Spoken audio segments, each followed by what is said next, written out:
Hello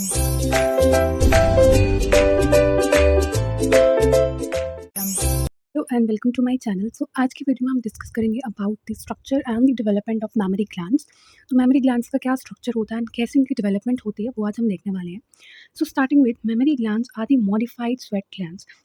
तो memory glands क्या होते हैं? ये मॉडिफाइड स्वेट ग्लैंड्स होते हैं जो कि मिल्क प्रोड्यूस करते हैं फॉर फीडिंग द न्यूबॉर्न्स। जो हम सबको पता है कि मेमोरी ग्लैंड्स का क्या काम होता है, ये फीडिंग के लिए काम आते हैं। ठीक है, न्यूबॉर्न्स जो होते हैं उनको फीड करने में ये हेल्प करते हैं क्योंकि ये मिल्क प्रोड्यूस करते हैं। ठीक है, ये मॉडिफाइड स्वेट ग्लैंड्स होते हैं। They are present in both males and females एंड ये मेल्स एंड फीमेल्स दोनों में ही प्रेजेंट होते हैं, but they are fully develop and functioning only in females after puberty.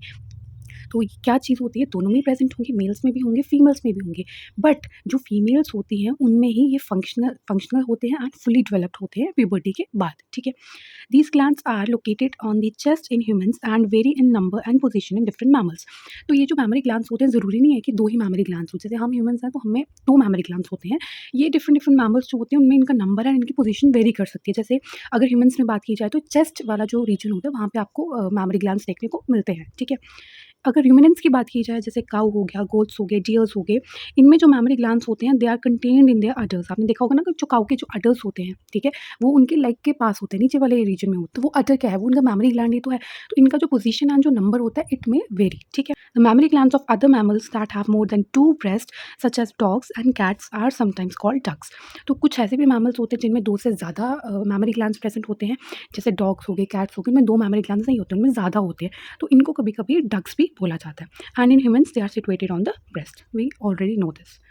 Now talking about the structure of mammary glands, सबसे पहले external structure की बात करते हैं। तो breast is the external part of the mammary gland. We know that it contains a nipple which has a small openings for milk secretion. तो basically जो mammary glands पे आप nipple देखते हो वो उसमें कुछ small openings होती हैं जहाँ पे milk secretion होता है। ठीक है, and around the nipple is a dark colored area called areola which has oil producing glands to keep the skin soft. तो जो निपल के अराउंड जो स्किन होती है वो काफ़ी ज़्यादा सॉफ्ट होती है। ये किस वजह से होती है? Due to the presence of oil producing glands. ठीक है, जो कि उस स्किन को सॉफ्ट रखने में हेल्प करते हैं। एंड जो निपल के अराउंड जो एरिया होता है वो डार्क कलर्ड होता है जिसको एरोला बोलते हैं। Now talking about internal structure, तो इंटरनल स्ट्रक्चर में सबसे पहले आता है lobes and lobules. So each mammary gland has 15 to 20 lobes. हर एक मेमोरी ग्लैंड में 15 से 20 तक के लोब्स होते हैं जो कि फर्दर स्मॉलर यूनिट्स में डिवाइडेड होते हैं जिनको लॉब्यूल्स बोलते हैं। तो ये जो 15-20 लोब्स है ये आगे स्मॉलर यूनिट्स में डिवाइडेड हैं जिनको हम लॉब्यूल्स बोलेंगे।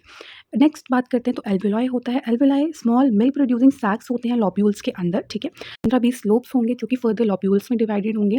इन लॉब्यूल्स के अंदर हमारे एल्वेलाई प्रेजेंट होगा जो कि मिल्क प्रोड्यूसिंग सैक्स होते हैं and lined by the milk secreting epithelial cells. तो ये जो एल्वेलाई होती है ये किससे लाइंड होती है? मिल्क सिक्रेटिंग एपिथेलियल सेल्स होती है जिसकी वजह से मिल्क की प्रोडक्शन होती है।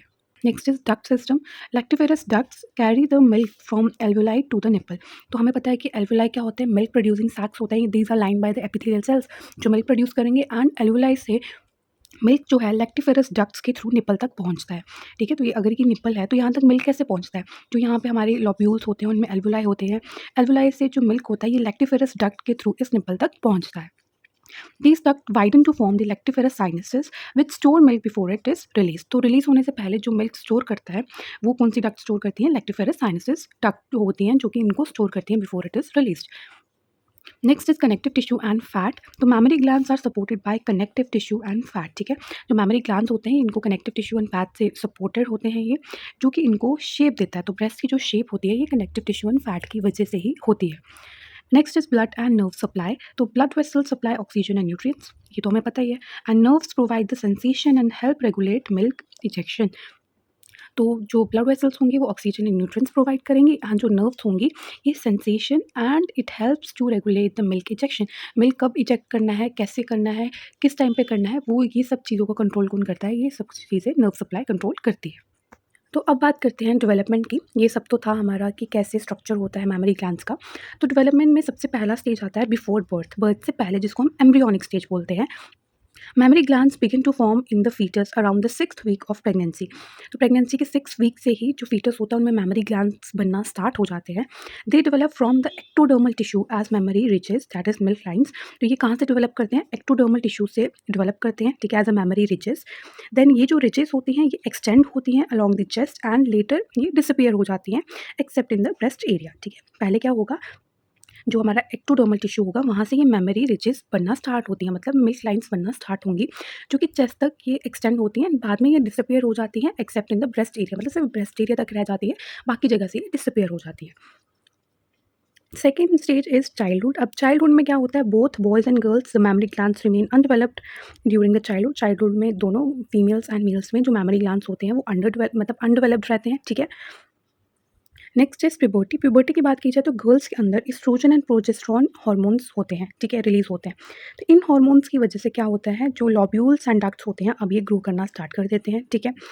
फैट टिश्यू इंक्रीज होना स्टार्ट कर देता है, जिसकी वजह से ब्रेस्ट लार्जर होने लगती है।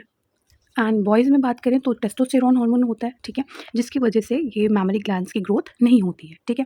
तो इसीलिए अगर आप कभी आपने कुछ ऐसे केसेस देखे होंगे, कुछ ऐसे मेल्स भी देखे होंगे जिनमें थोड़ी मैमरी ग्लैंड्स की ग्रोथ हो जाती है, तो वो किसकी वजह से होती है, टेस्टोस्टेरोन हार्मोन ना होने की वजह से या कम होने की वजह से ऐसा देखने को मिलता है।